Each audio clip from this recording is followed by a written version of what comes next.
score, especially when you can help your team out. Game was short tonight, but yeah, it was nice. How big was the late second quarter? Looks like you're going to go in, maybe cut it to a 3-point game. Was that kind of tough to take going into halftime, the turnover there? Stuff happens in football, and you just got to move forward. We went into halftime, and we felt confident. Just come out the second half and just play some football.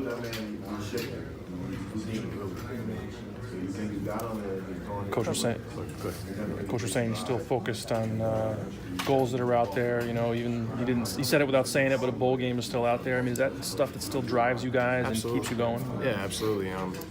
You set out to make a bowl game at the start of the year, and it's still a possibility. And that's something we're gonna come UCF next week, and we're gonna fight as hard as we can and see what happens. Tyler, who was the first one that reached out to you to come to UConn? Who was the first coach? I believe it was Coach DeLeon, and then Coach Foley, who was the tight ends coach.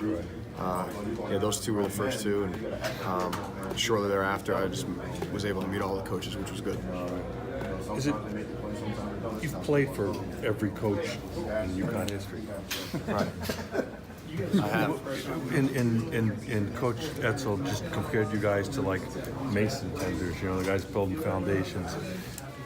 Yeah. Let's talk about like what it's been like for you to go through all that, because it's been tumultuous, I would say would be a word for it. Yeah, it tests you at times.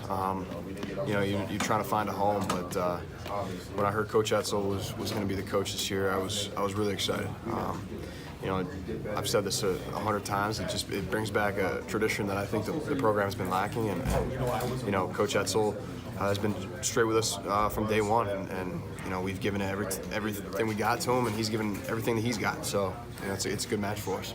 It seems like you guys, you get close, you had the ball, you're driving towards the end of the second quarter, you could have cut it closer, you turn out on downs. I mean, you have opportunities, but it just seems like you're not able to close the door on them. Yeah, football takes funny bounces sometimes, and unfortunately on that drive, it just didn't bounce our way.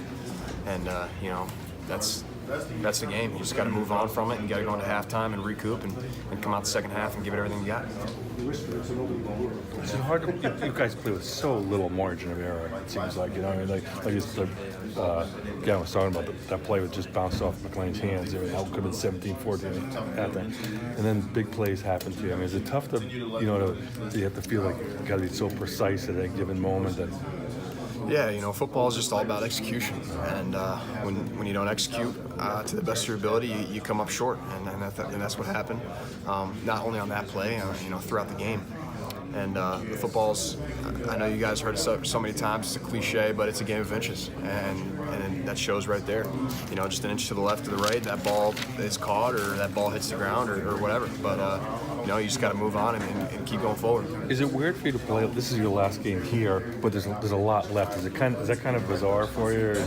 Yeah, it's I after I got showered up, I went back out and took one last look at the rent. And, it's been home for me for 5 years, and it's a surreal feeling, and it's just got to move on to next week and go play UCF at Florida, which will be a good time.